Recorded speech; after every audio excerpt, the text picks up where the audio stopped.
دعا ہے خداوند عالم صلی محمد وآل محمد کا آپ تمام حضرات کا یہاں آنا بیان مجلس میں سب ذات لسانہ اپنی بارگاہ میں منظور و مقبول فرمائے۔ آپ جتنے حضرات یہاں پہ تشریف فرما ہیں، جتنی حاجتیں لے کر آئے ہیں، مولا آپ کی حاجتیں پوری فرمائے۔ جو پریشان حال ہیں مولا پریشانیاں دور فرمائے۔ جو مقروض ہیں ان کے قرض غیب سے ادا ہو جائے۔ جو بے روزگار ہیں مولا عزت والا روزگار عطا فرمائے۔ جو باروزگار ہیں مولا رزق میں برکت عطا فرمائے۔ جو حج و زیارات کے مشتاق ہیں مولا حج و زیارات نصیب فرمائے۔ جو بے اولاد ہیں مولا اولاد نرینہ عطا فرمائے۔ جو با اولاد ہیں ان کی اولاد کو نیک پاک اور صالح بننے کی توفیق عطا فرمائے۔ جو بیمار ہیں مولا شفائے کاملہ وعاجلہ نصیب فرمائے۔ بالخصوص جناب محب اسد صاحب بیمار ہیں، مولا صحت کے ساتھ درازی زندگی عطا فرمائے۔ دیگر جہاں جہاں جو مومنین بیمار ہیں، جنہوں نے بالخصوص دعا کا کہہ رکھا ہے، مولا سب کو شفائے کاملہ وعاجلہ نصیب فرمائے۔ اس انجمن کے ساتھ جس افراد نام درہم میں قدم سخن تعاون کرتے ہیں، مولا سب کی توفیقات میں اضافہ فرمائے۔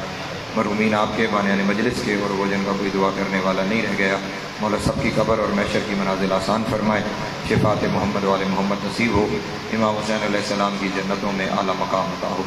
لاکھوں دعاؤں کی ایک ہی دعا، وارث زمانہ کا ظہور جلد ہو جائے، ہم مولا کے نوکر و چاکروں میں شمار ہوں، امام کی قربت نصیب ہو، دوری نصیب نہ ہو، خاتمہ بالخیر ہو عقائد حق کے ساتھ۔ اللہم کن لولیک الحجۃ بن الحسن صلواتک علیہ وعلی آبائہ فی ہذہ الساعۃ وفی کل ساعۃ من ساعۃ اللیل والنہار ولیٰ وحافظا وقائدا وناصرا ودلیلا وعینا حتی تسکنہ ورزقتہ ان وتمتعہ فیہا طویلا۔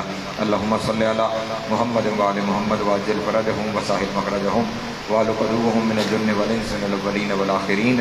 یا کاشف الکرب عن وجہ الحسین علیہ السلام اکشف کربی وکرب المؤمنین بحق اخیک الحسین علیہ السلام۔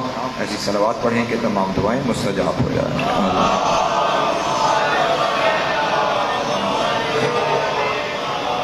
اعوذ باللہ من الشیطان اللعین الرجیم، بسم اللہ الرحمن الرحیم۔ الحمدللہ الاول بلا اول کان قبلہ والآخر بلا آخر یکون بعدہ أسرة رؤيته أبصار الناظرين وعجزت ناته أوهام الواصفين، وصلى الله على أشرف الأنبياء والمرسلين وخاتم النبيين أبي القاسم محمد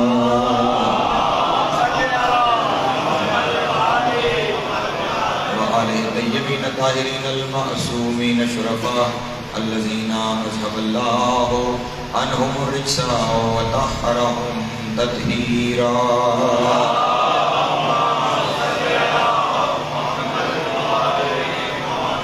ولعنة الدائمة على أعدائهم أجمعين من يوم عداوتهم إلى قيام يوم الدين۔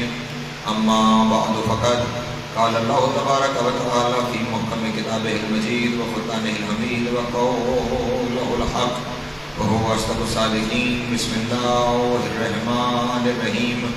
وما ينطق عن الهوى إن هو إلا وحي يوحى۔ صلوات محمد۔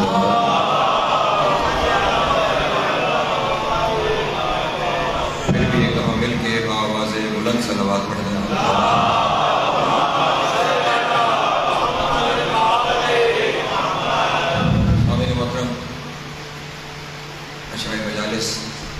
زیر انتظام انجمن ذوالفقار حیدری،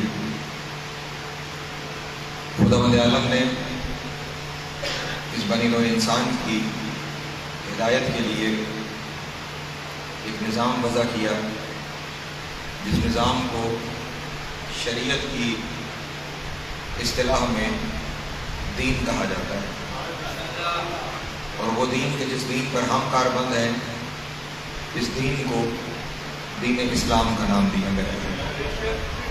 اور خداوند عالم نے قرآن مجید میں یہ ارشاد فرمایا کہ وَمَن يَبْتَغِ غَيْرَ الْإِسْلَامَ دِينًا فَلَن يُقْبَلَ مِنْهُ، کہ وہ لوگ کہ جو اسلام کے علاوہ کوئی دین لے کر آئیں گے تو ان سے ان کا وہ دین قبول نہیں کیا جائے گا، اور وہ لوگ آخرت میں خسارہ اٹھانے والوں میں سے ہوں گے کہ جو اسلام کے علاوہ کوئی اور دین لے کر ہمارے بارگاہ میں حاضر ہو جائیں گے۔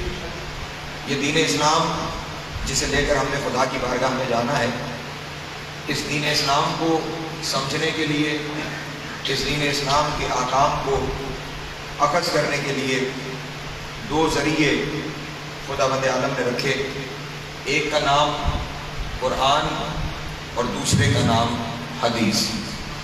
جو ہے میرے محترم، یہ دو ذرائع ہیں ہمارے پاس، ایک قرآن ہے اور ایک حدیث ہے۔ قرآن کیا ہے؟ اگر آپ بالعموم سوال کریں گے، لوگ کہیں گے کہ فرمان الہی کا نام قرآن ہے اور فرمان رسول خدا کا نام حدیث ہے۔ قرآن مجید وہ فرمان الہی کے معین الفاظ ہیں کہ جن میں الفاظ بھی معین ہیں، حروف بھی معین ہیں، حرکات بھی معین ہیں، ترتیب بھی معین ہے۔ حروف، حرکات، الفاظ، ترتیب، یہ سب کچھ قرآن مجید میں معین ہے۔ وہی 114 صورتیں ہیں، 666 آیتیں ہیں، نہ ان میں کسی اضافے کا امکان ہے نہ ان میں کسی کمی کا امکان ہے، کیونکہ خداوند عالم نے خود ارشاد فرما دیا تھا کہ اِنَّا نَحْنُ نَزَّلْنَا الذِّکْرَ وَإِنَّا لَهُ لَحَافِظُونَ، یہ جو کچھ ہم نے نازل کر دیا ہے یہ ہماری طرف سے ہی نازل ہوا ہے اور ہم ہی ہیں اس کی حفاظت کرنے والے۔ اس کا مطلب یہ ہوا کہ یہ وہ حصہ ہے کہ جس میں نہ اضافے کی گنجائش ہے اور نہ کمی کی گنجائش ہے، اسے فرمان الہی کہا گیا کہ یہ اللہ کا فرمان ہے، اور دوسرا حصہ کہ جسے رسول اللہ کا فرمان قرار دیا گیا کہ یہ حدیث ہے۔ لیکن یہاں پہ اپنے دوستوں کے سامنے یہ عرض کروں کہ فرمان الہی دراصل فرمان رسول ہے اور فرمان رسول ہی دراصل فرمان الہی ہے۔ فرمان الہی بھی فرمان رسول ہے اور جو فرمان رسول ہے وہ فرمان الہی ہے۔ یہ میں نے آپ کے سامنے کیوں عرض کیا؟ اگر آپ پوچھیں گے کسی سے کہ حدیث کی تعریف کیا ہے تو وہ کہیں گے حدیث وہ کہ جو رسول کی زبان سے جاری ہوئی اسے حدیث کہتے ہیں۔ تو پھر میں پلٹ کے سوال کروں گا قرآن کہاں سے جاری ہوا؟ توجہ ذرا میرا جاویل نہیں۔ پھر سوال یہ ہوگا کہ قرآن کہاں سے جاری ہوا؟ تو قرآن بھی تو اسی زبان سے جاری ہوا ہے کہ جس زبان سے جاری ہونے والی کلمات کو آپ حدیث کہہ رہے ہیں۔ تو دراصل قرآن بھی خود اپنی جگہ میں ایک حدیث ہے۔ توجہ قرآن بھی خود اپنی جگہ پر اپنی تعریف کے مطابق حدیث ہے، کیونکہ یہ خود رسول اللہ کی زبان سے یہ لفظ جاری ہوئے ہیں، اور جو رسول کی زبان سے لفظ جاری ہوئے ہیں جنہیں آپ کہہ رہے ہیں کہ رسول کا کلام ہے اس لیے حدیث ہے، ان کے بارے میں اللہ نے قرآن میں فرما دیا وَمَا يَنطِقُ عَنِ الْهَوَىٰ إِنْ هُوَ إِلَّا وَحْيٌ يُوحَىٰ، میرا حبیب تو اس وقت بولتا ہی نہیں جب تک کہ میری وحی نہ ہو جائے۔ اس کا مطلب جو نبی فرما رہا ہے وہ بھی فرمان الہی ہے۔ قرآن ہے وہ رسول کا فرمان ہے، اور جو رسول کا فرمان ہے وہ خدا کا فرمان ہے۔ چلیں میں بات کو اور آسان کروں، نوجوان تشریف رکھا ہے، بزرگ مجھ سے بہتر جانتے ہیں، بات اور واضح ہو جائے گی۔ ہمارے یہاں اعمال کے لیے جب بھی ہم کوئی اعمال سر انجام دیتے ہیں تو ہمیں دو طرح کی نیتیں سکھائی جاتی ہیں۔ ایک نیت یہ کہ جب عمل آپ کرنے جا رہے ہیں تو آپ نیت کریں گے کہ میں یہ بس فجر کی نماز ہے تو میں 2 رکعت نماز فجر پڑھ رہا ہوں واجب قربتاً اللہ، اور پھر ان 2 واجب سے پہلے 2 رکعتیں اور ہوتی ہیں، ان کی نیت کرتے ہوئے ہمیں کہا جاتا ہے کہ میں 2 رکعت نماز فجر پڑھتا ہوں سنت قربتاً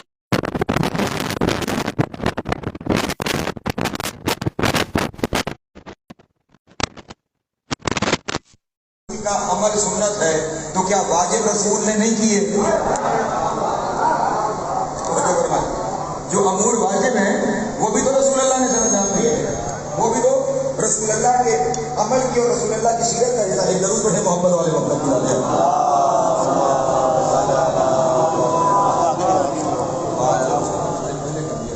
پھر بھی کم سلوات ہے اللہ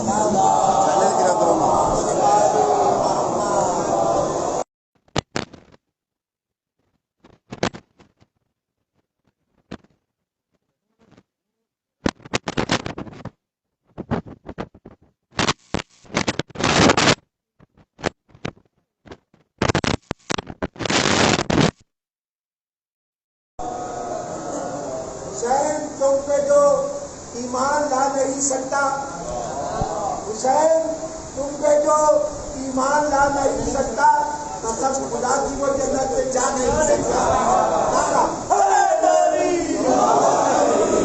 یہ جو واجب عمل ہے یہ بھی تو رسول اللہ نے سر انجام دیا ہے، رسول اللہ نے ہمیں سکھایا ہے کہ یہ واجبات خود اپنی جگہ پہ سنت ہے۔ رسول کے طریقے کو سنت کہتے ہیں نا، ہمارے یہاں کی تعریفیں ذہنوں میں گڑبڑ ہو گئی ہیں، اس لیے ذرا چیزوں کو سمجھنا مشکل ہو جاتا ہے۔ یہ جتنے واجب عمل ہیں یہ بھی تو رسول کی سیرت کا حصہ ہے، یہ سارے اعمال تو رسول اللہ نے سر انجام دیے ہیں، تو اس لیے مسئلہ واجب اور سنت کا نہیں ہے، جتنے عمل ہیں وہ سارے کے سارے سنت ہیں۔ سنت کے دو حصے ہیں، ایک حصہ جسے کرنا ضروری قرار دیا گیا اسے واجب کہا گیا، اور جس حصے میں ریلیکسیشن دی گئی اسے مستحب کہا گیا۔ یہ دونوں رسول کی سیرت کے حصے ہیں، واجب بھی سنت رسول ہے، مستحب بھی سنت رسول ہے۔ سنت رسول کا وہ حصہ کہ جسے کرنا آپ کے لیے ضروری قرار دیا گیا اسے واجب کہا گیا ہے، اور رسول کی سنت کا وہ حصہ جس میں آپ کو ریلیکسیشن دے دی گئی تھی، تھوڑا آپ کے لیے آسانی پیدا کر دی گئی تھی۔ فجر کی جو 2 رکعتیں واجب ہیں وہ تو ہر صورت تم نے پڑھنی ہے، اور اس سے پہلے جو رسول اللہ نے 2 رکعتیں پڑھی ہیں وہ تمہارے لیے مستحب ہے، پڑھو گے تو بہت بڑا اجر و ثواب ہے، اور اگر نہیں پڑھو گے تو قیامت کے دن تم سے پوچھا نہیں جائے گا۔ وہ کہ مستحب کا اجر واجب سے زیادہ ہوتا ہے،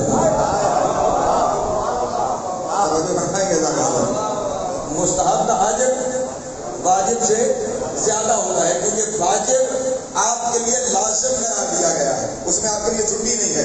وہ جو آپ کی زندگی کا مالک ہے اس نے زندگی کے وہ حصے مانگے ہیں آپ سے،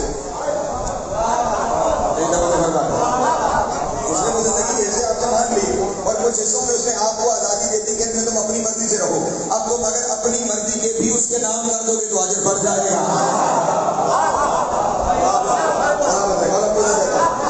اس لیے ہمیشہ مستحبات کا ثواب واجبات سے زیادہ ہوتا ہے۔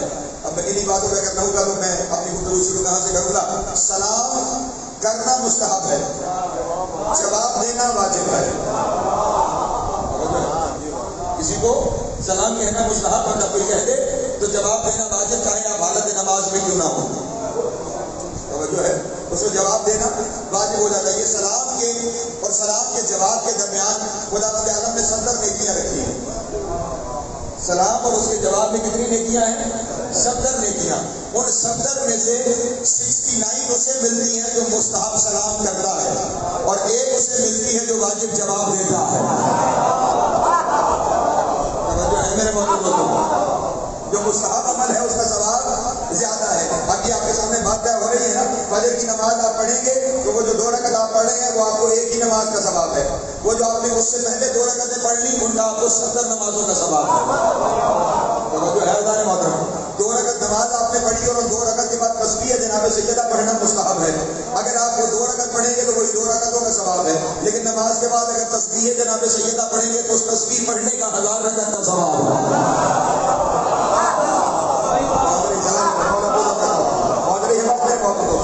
مستحبات اپنی جگہ پہ زیادہ ثواب رکھتے ہیں، تو اب یہاں پہ دوستوں کے سامنے عرض کرتا چلوں کہ اگر آپ کو کبھی کسی جگہ پر زیارت امام حسین کا ثواب 70,000 حج کے برابر بتایا جائے تو پریشان ہونے کی ضرورت نہیں ہے، حج واجبات میں سے ہے، ایک حج کا ثواب ایک ہی ہوگا۔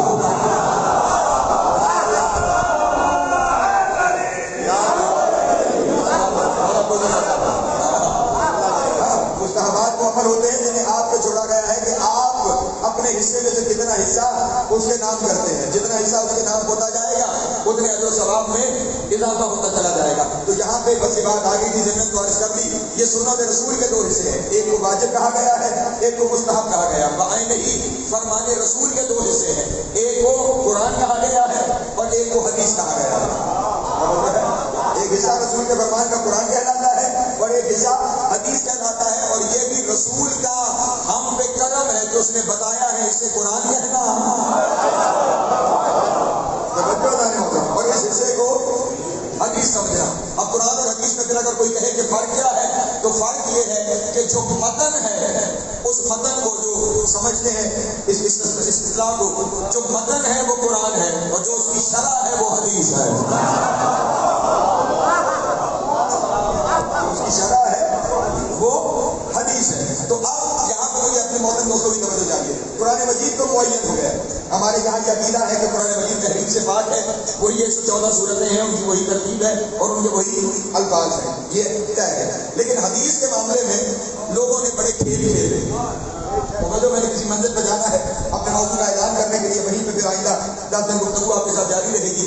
اس حدیث کی قرآن مجید تو بس قرآن ہے، یہ اللہ کا فرمان ہے، لیکن حدیث کی لوگوں نے بڑی قسمیں بنائی، توجہ، حدیث کی بہت ساری اقسام بنائی۔ یہ حدیث قدسی ہے، یہ حدیث مرفوع ہے، یہ حدیث موصوف ہے، یہ حدیث مقطوع ہے، یہ حدیث متواتر ہے، یہ حدیث احاد ہے، یہ حدیث مشہور ہے، یہ حدیث عزیز ہے، یہ حدیث غریب ہے. توجہ فرما رہے ہیں. پھر مزید اس کے اوپر بحث کرتے ہوئے کہا کہ یہ حصہ صحیح ہے، یہ حصہ حسن ہے. پھر مزید ان کے اندر تقسیم کرتے ہوئے کہا کہ یہ لذات ہی ہے، یہ لغیر ہی ہے.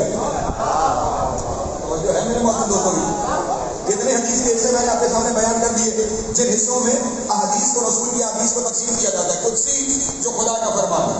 پہنچ رہی ہے بات دوستوں کا؟ کیا رہے نوجوان خاص طور پہ شامل رہیں. اس کے بعد موصوف، اس کے بعد مرفوع، اس کے بعد مقطوع، اس کے بعد متواتر، اس کے بعد احاد، اس کے بعد مشہور، اس کے بعد غریب، اس کے بعد عزیز، اس کے بعد حسن، اس کے بعد صحیح، اس کے بعد حسن لذات ہی، صحیح لغیر ہی، حسن لغیر ہی، صحیح لغیر ہی. یہ ساری حدیث کی قسمیں بنا کر ان مختلف حصوں میں حدیث کو رکھا گیا. توجہ فرمائیے گا، مختلف حصوں میں حدیث کو دنیا والوں نے یہاں پر تقسیم کیا کہ یہ فلاں کیٹیگری کی حدیث ہے. یہ سب دنیا والوں کے اور علماء کی اپنی تقسیم ہے کہ یہ حدیث کی کیٹیگریز ہیں. میرے یہاں حدیث کی اگر لوگ کہیں کہ حدیث ہے تو اس کی دو قسمیں میں کہوں گا. حدیث کی میرے نزدیک دو ہی قسمیں ہیں، یا وہ صحیح ہوگی یا وہ جھوٹ ہوگا. اس کے علاوہ اور کچھ ہو ہی نہیں سکتا. اگر نبی کی ہے تو پھر صحیح ہے، اور اگر نہیں تو پھر جھوٹ ہے. توجہ نہیں فرما رہے ہیں.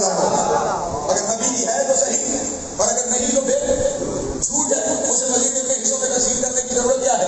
اور نبی خود اپنی زندگی میں حدیث کے صحیح اور غلط ہونے کا معیار دے گئے تھے. ارشاد فرمایا تھا میری حدیث کو قرآن کے پیمانے پر پرکھ لو، اگر قرآن کے مطابق چلے تو میری سمجھ کے قبول کر لینا، اور اگر قرآن سے ٹکرا جائے تو میری نہیں دیوار پہ دے مارنا. یہ رسول نے اپنی زندگی میں پیرامیٹر دے دیا ہے. تو اب لوگوں نے اپنے اپنے مفاد کے کرنے کے لیے، اس سے پہلے کہ کچھ اور چیزیں عرض کروں، ایک سبات پڑھیں محمد والے محمد کی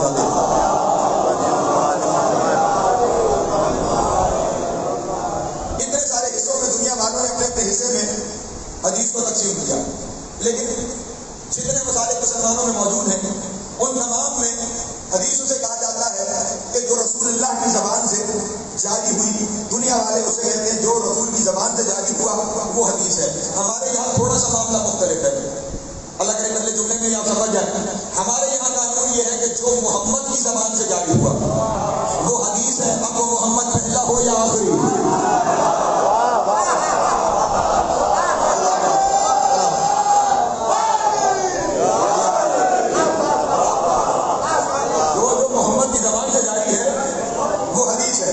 چاہے وہ کہنے والا پہلا محمد ہے یا وہ آخری محمد ہے یا درمیان والا محمد ہے یا جتنے محمد ہیں ان میں سے جو کہہ دے گا وہ ہمارے یہاں حدیث کہلائے گی. کیونکہ یہاں پہ معاملہ تھوڑا سا مشکل نہ ہو جائے، میرا موضوع کچھ اور ہے، جانا میرا کسی اور طرف ہے. یہ جتنے 14 معصومین ہیں یہ سارے کے سارے جزو رسالت مصطفیٰ. توجہ فرمائیے. کار رسالت مکمل نہیں ہوتا اگر ان میں سے ہر ایک کی سیرت کو شامل سیرت رسول نہ کر لیا جائے. رسول کی سیرت مکمل نہیں ہوتی اس وقت تک جب تک کہ یہ سارے کے سارے اس میں شامل نہ ہو جائے. میں نے کبھی کسی بات آپ کے سامنے ایک آیت پر بڑی تفصیلی گفتگو کی تھی، اور یقیناً میری قوم کے بچے کو وہ آیت یاد ہے کہ جس میں خدا تعالیٰ نے ارشاد فرمایا کہ میرے حبیب ہم نے آپ کو مبعوث کیوں کیا؟ هو الذی بعث فی الأمیین رسولا منهم یتلو علیہم آیاتہ ویزکیہم ویعلمہم الکتاب والحکمہ. یہ سارے کام کرنے کے لیے اے رسول ہم نے آپ کو مبعوث فرمایا. توجہ فرمائیے گا. کون سے کام ہیں؟ پہلا کام آیات کی تلاوت کرنا، دوسرا کام تزکیہ نفوس کرنا، تیسرا کام کتاب و حکمت کی تعلیم دینا. یہ کام نبی کے ذمہ لگائے. هو الذی بعث فی الأمیین رسولا. توجہ ہے، رسول ہم نے بنایا ہے. اس کا مطلب یہ جتنے کام ہیں یہ رسالت کے کام ہیں. یہ جتنے کام ہیں کس کے کام ہیں؟ رسالت کے کام ہیں. اگر یہ تینوں کام رسول کی زندگی میں جو ظاہری زندگی عام الفیل سے لے کر 63 عام الفیل تک اگر رسول کی زندگی میں یہ تینوں کام مکمل ہو گئے تو پھر رسالت کے سارے کام ہو گئے، بغیر اس کے بعد کسی کو شامل کرنے کی ضرورت نہیں ہے۔ اور اگر یہ تینوں کام مکمل نہیں ہوئے تو اس کا مطلب ہے رسول کی زندگی کے بعد کوئی نہ کوئی جزو رسول باقی رہے گا جو یہ کام کرتا رہے گا۔ توجہ فرمائیے گا، اگر یہ تینوں کام مکمل ہو گئے، اور میں بیٹھ کے دعوے سے کہہ رہا ہوں تینوں کام تو بڑی دور کی بات ہے، ابھی پہلا مکمل نہیں ہوا، پریشان ہو گئے آپ بتا۔ پہلا کام کیا ہے؟ یتلو علیہم آیاتہ، آیتوں کی تلاوت کرنا۔ آیتیں کیا ہیں؟ قرآن مجید، ایسا ہے یا نہیں؟ قرآن مجید کی آیتوں کی تلاوت پہلا کام ہے۔ اب ابھی آپ کہیں گے کہ پہلا کام ہی مکمل نہیں ہوا تو جناب والا میں کوئی غیر ذمہ دار اپنے دوستوں کے سامنے بات نہیں کر رہا، بخاری شریف کو کھولیے گا، باب تفسیر میں چلے جائیے گا، وہاں پہ آپ کو 2 حدیثیں ملیں گی، جن 2 حدیثوں کے مطابق یہ جو 2 سورتیں قرآن مجید کے آخر میں جنہیں معوذتین کہتے ہیں، قل اعوذ برب الفلق اور قل اعوذ برب الناس، آپ کو وہاں یہ حدیثیں مل جائیں گی کہ یہ دونوں سورتیں جزو قرآن کی نہیں ہیں۔ توجہ نہیں فرما رہے ہیں؟ بخاری شریف میں یہ حدیثیں آپ کو مل جائیں گی کہ یہ دونوں سورتیں جزو قرآن نہیں ہیں۔ جب کوئی کہہ رہا ہے، ہم کہہ رہے ہیں جزو قرآن ہے، کوئی کہہ رہا ہے جزو قرآن نہیں ہے، اور ہے یہ آیتیں، اس کا مطلب ابھی تک یتلو کا کام تو مکمل نہیں ہو سکا۔ نہیں توجہ کروا رہے، ابھی تک امت یتلو پر ہی متفق نہیں ہو پائی کہ یہ 2 سورتیں جزو قرآن ہیں یا نہیں ہے۔ چلیں ان 2 سورتوں کے جزو قرآن ہونے یا نہ ہونے پر تو بڑی بات کی بات ہے۔ ایک آیت ہے ہمارے یہاں وضو کی، اور وہ آیت کیا ہے؟ وَاغْسِلُوا وَجُوهَكُمْ وَأَيْدِيَكُمْ إِلَى الْمَرَافِقِ وَامْسَحُوا بِرُؤُوسِكُمْ وَأَرْجُلَكُمْ إِلَى الْكَعْبَيْنِ، دھو لو اپنے چہروں کو اور اپنے ہاتھوں کو کونیوں تک، اور مسح، ہمارے یہاں کا ترجمہ ہے مسح کر لو سر کا اور پاؤں کا۔ آیت یہی ہے، ہم اسی آیت کے تحت مسح کرتے ہیں، برادران اسی آیت کے تحت دھوتے ہیں۔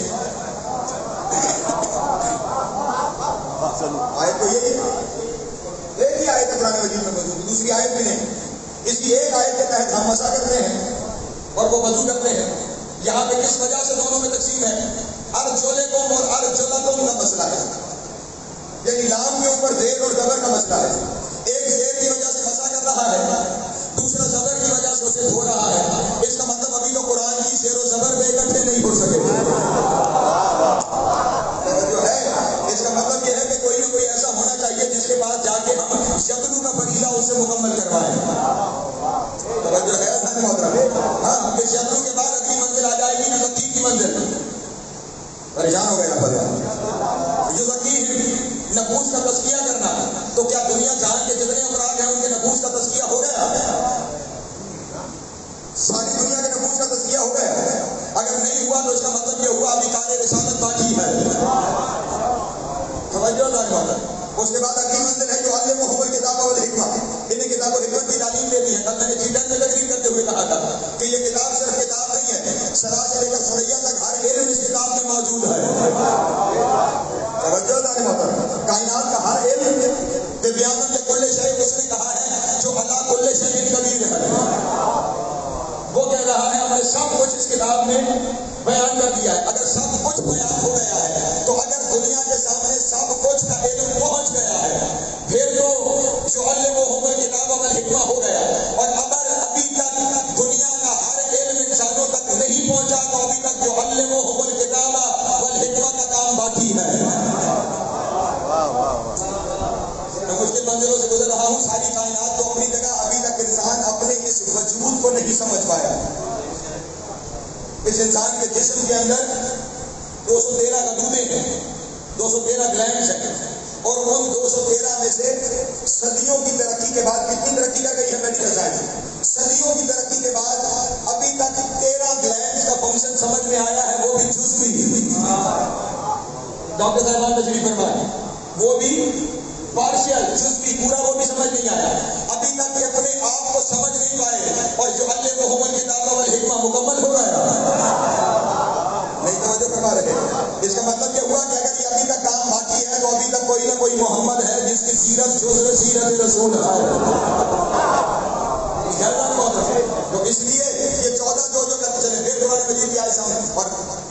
جاوید بھائی آج یہ 7 منٹ اوپر ہو گئے تھے، میں اپنے ٹائم پہ 10 بجے چھوڑ دوں ٹھیک ہے، آج بات کوشش کریں گے ٹھیک 9 بجے، کیونکہ اس کے بعد یہاں کی بھی مصروفیات، اس کے بعد کی بھی مصروفیات ہیں، کئی وجہ سے ہیں، کوئی حضرات بہتر جانتے ہیں، ٹھیک 9 بجے حاضر خدمت دوں گا، ٹھیک 10 بجے انشاءاللہ ممبر خالی ہو جائے گا. ایک صلوات پڑھیں محمد والے محمد.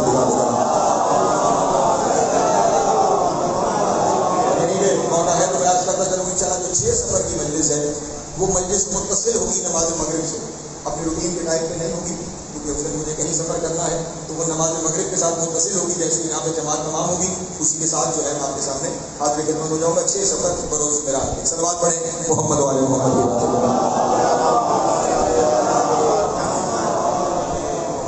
پھر ایک قرآن مجید سے آیت پیش کر دوں اور پھر میں سلسلہ گفتگو کو لے کے مزید آگے بڑھوں. خدا بند آدم نے اپنے نبی کو حکم دیا کہ اے میرے نبی جاہد الکفار والمنافقین، اے میرے نبی جہاد کیجئے کافروں سے اور منافقوں سے. توجہ اللہ، جہاد کیجئے کافروں سے اور منافقوں سے. پورے چیلنج سے ممبر سے عرض کر رہا ہوں، رسول کی پوری زندگی میں بدر سے لے کر حنین تک جتنی جنگیں ہیں وہ ساری کافروں سے ہیں، منافقوں سے ایک جنگ بھی نہیں ہے. توجہ فرمائیں اللہ، جتنی جنگیں ہیں وہ ساری کی ساری جنگیں کفار سے ہیں، منافقین سے کوئی ایک جنگ بھی رسول کی زندگی میں نہیں ہے. اب یا تو یہ مان لیجیے کہ رسول نے حکم الہی کو پورا نہیں کیا، یا اس کو تسلیم کر دیجیے وہ حکم تو ہے کفار سے بھی لڑو اور منافقوں سے بھی لڑو. پھر یا تو یہ مان لیجیے کہ حکم الہی پورا نہیں ہوا، اور اگر حکم الہی پورا نہیں ہوا تو پھر آپ کے لیے مسئلہ ہو جائے گا، کیونکہ نبی کے لیے یہ ممکن نہیں کہ وہ حکم الہی کو پورا نہ کرے. اور اگر آپ کہیں کہ حکم الہی پورا ہوا ہے تو پھر پہلے محمد کے دور میں تو ہوا نہیں، دوسرا محمد لے کے آؤ.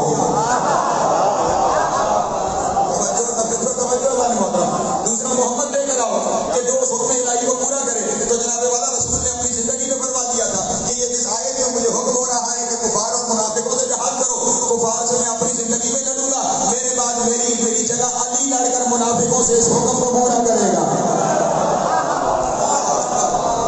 میرے بعد منافقوں سے علی جنگ کرے گا، منافقوں سے علی جنگ کرے گا تاکہ یہ حکم الہی پورا ہو سکے. تو اب جب رسول فرما گئے کہ علی منافقوں سے جنگ کرے گا تو پھر خیال رکھنا جو علی کے مقابلے میں آتا رہا وہ سب منافقین میں شامل ہوتا رہے گا، اور جو سب منافقین میں شامل ہو وہ رضی اللہ نہیں ہوا کرتا، اسے لعنت اللہ کہا جاتا ہے.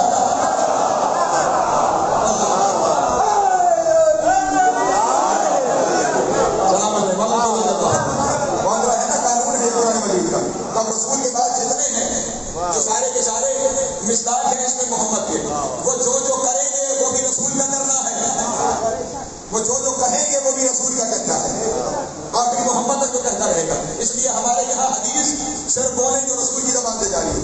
ہمارے یہاں ان 14 میں سے، کیونکہ یہ رسالت ایک ٹیم ورک ہے. جب آپ کہتے ہیں نا آج تک محمد کی رسالت ہے، محمد رسول اللہ کا ترجمہ کیا کرتے ہیں؟ لا الہ الا اللہ محمد رسول اللہ. ترجمہ کیا ہے؟ محمد اللہ کے رسول ہیں، تو پھر کوئی نہ کوئی محمد تو ہے نا. جو جزو کار رسالت ہے، جو جزو ذات رسالت ہے. توجہ ہے میرے محترم دوستوں کی. تو ہمارے یہاں ان ساروں کا کہنا حدیث کا جاتا ہے. اب وہ حدیث کی اقسام جو آپ کے سامنے بیان کی، دنیا والوں نے اس حدیث کو ان سارے حصوں میں تقسیم کیا. کسی نے کیا کہا کہ یہ حصہ حدیث قدسی، یہ حصہ مرفوع، یہ حصہ موصول، یہ حصہ مقطوع، یہ متواتر، یہ احاد، یہ صحیح، یہ حسن، یہ مشہور، یہ عزیز، یہ غریب، یہ لے جاتے ہی، یہ لگائے ہی. اتنے سارے حصے حدیث کے بنائے. اس کی وجہ کیا ہے؟ یہ سارے حصے حدیث کو اتنی ساری قسموں میں تقسیم اس لیے کرنا پڑا کہ کبھی کہیں کسی کو اس حدیث کے ذریعے منوانا تھا اور کہیں اسی حدیث کے ذریعے کسی کو چھپانا تھا. قرآن کے ساتھ تو کھیل، لفظوں کے ساتھ کھیل نہیں سکتے تھے. اور وہ بھی خدا کربٹ جنت نصیب کرے قبلہ علامہ ان سے رباط نبی صاحب کو احباب یہاں کو تشریف فرما ہے. ان کی ایک پوری سلسلہ تقاریر پرنٹڈ صورت میں، کتاب کی صورت میں موجود ہے حفاظت قرآن کے عنوان سے. وہ تو علی بن ابی طالب نے ایسا بندوبست کر دیا تھا کہ کسی کی ضرورت ہی نہیں قیامت تک کہ قرآن کو الفاظ کو بدل سکے. انہوں نے ہر جگہ میرے مولا نے اپنے 29 سالوں میں ایکسٹینڈرڈ کتاب لکھ کے بھیج دی تھی کہ یہ تمہارے پاس ایکسٹینڈرڈ موجود ہے، جو اس سے ہٹے گا وہ تحریف قرآن کرے گا، اور جو تحریف قرآن کرے گا وہ اسلام میں نہیں رہے گا. فوجر یہ بات ایک سلوات پڑھی محمد والے محمد.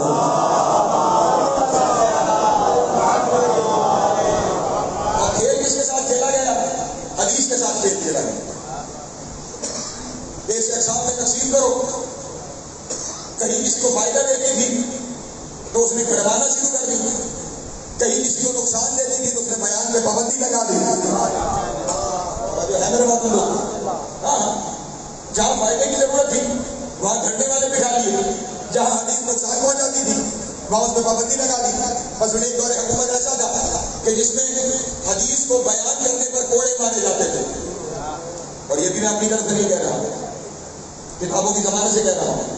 حدیث کے ایک بہت بڑے راوی سے ایک زمانے میں وہ کثرت سے حدیثیں بیان کر رہے تھے، گھر صبح شام حدیثوں کا بیان جاری تھا.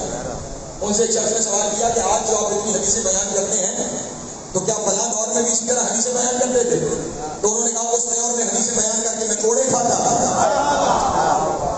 توجہ ہے نا، اس وقت حدیثیں بیان کر کے میں کوڑے کھاتا. اس کا مطلب وہ دور بھی گزرا کہ جب حدیث پہ پابندی تھی. حتیٰ کہ یہاں تک موجود ہے کہ جب یہ کوفہ کا علاقہ فتح ہو گیا تو یہاں پہ جب گورنر روانہ کیا جانے لگا تو بادشاہ وقت جو تھے وہ اس گورنر کو چھوڑنے کے لیے مدینے کی حدود تک آئے. اور جب وہ وہاں سے جانے لگا تو اسے کہنے لگے کہ سنو تمہارا کیا خیال ہے کہ تمہیں یہاں کیوں چھوڑنے آئے؟ تمہارے آپ نے بڑی عزت بخشی ہے کہ یہاں تک آپ میرے ساتھ تشریف لے آئے. انہوں نے کہا نہیں، میں تمہارے ساتھ یہاں پہ ایک نصیحت کے لیے آیا ہوں. وہ نصیحت تمہیں کرنی ہے. نصیحت کیا ہے؟ تو سنو، کوفے والے قرآن سے بڑی محبت کرتے ہیں، انہیں حدیثیں نہ سنانا. توجہ نہیں فرمائی آپ نے. کوفے والے قرآن سے بڑی محبت کرتے ہیں، انہیں حدیثیں نہ سنانا. انہیں قرآن سے محبت کیسے ہو گئی جن تک کبھی قرآن پہنچا ہی نہ تھا. توجہ ہے اللہ نے محترم. اس کا مطلب اس قرآن سے محبت کی آڑ میں حدیث کو چھپانے کی کوشش کی.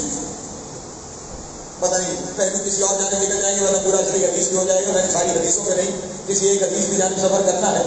تو اس سارے کھیل کے دوران حدیثوں کے معاملے کو گڑبڑ کیا گیا، جھوٹی حدیثیں گھڑوائی گئی، جس کی وجہ سے بعد میں آنے والوں کو حدیث کی یہ قسمیں بنانی پڑی کہ ہم نے کس سطح پہ حدیث کو قبول کرنا ہے اور کس کو کتنا قبول کرنا ہے اور کس نے نہیں قبول کرنا. لیکن جو میں نے عرض کر دیا میرے کا دو ہی ہیں، یا وہ حدیث ہے یا وہ حدیث نہیں ہے.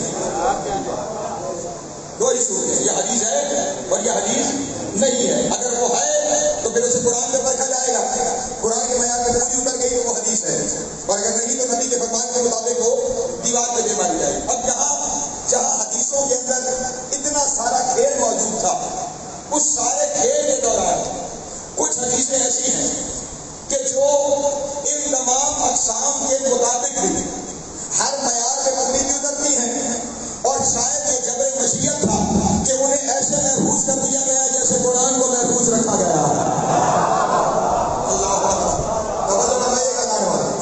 انہیں ایسے محفوظ رکھ دیا گیا جیسے قرآن کو محفوظ رکھا گیا. مثلا حدیث کرداس، مثلا حدیث ثقلین.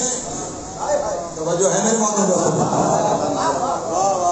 حدیث کرداس یہ رسول نے کہا وہ قلم مانگا تھا. بخاری جیسی شخصیت کو کہ جس نے کتنی احتیاط سے کام لیا، یہ خود فرماتے ہیں کہ مجھے 6 لاکھ حدیثیں ملی تھی، ان 6 لاکھ میں سے میں نے 6,000 کو سلیکٹ کیا. توجہ ہے، 6 لاکھ میں سے 6,000 کو یعنی 99% حدیثیں انہوں نے ریجیکٹ کر دی.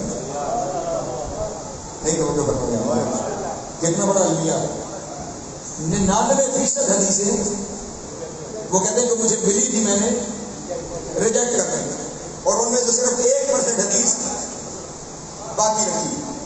تو اب یہاں پہ پھر اسے جبر مشیت نہ کہوں تو کیا کہوں کہ 99% حدیثیں ریجیکٹ کرنے والا یہ نہ ریجیکٹ کر سکا کہ محمد نے کاغذ کا نہ مانگا.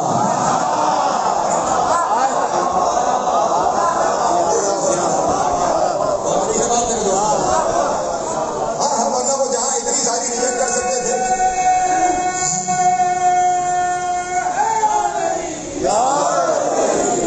ہاں اتنا کچھ ریجیکٹ ہو سکتا تھا، یہ بھی ریجیکٹ ہو سکتا تھا. بھائی نے ہی حدیث ثقلین وہ کسی حال میں بیان ہو گئی.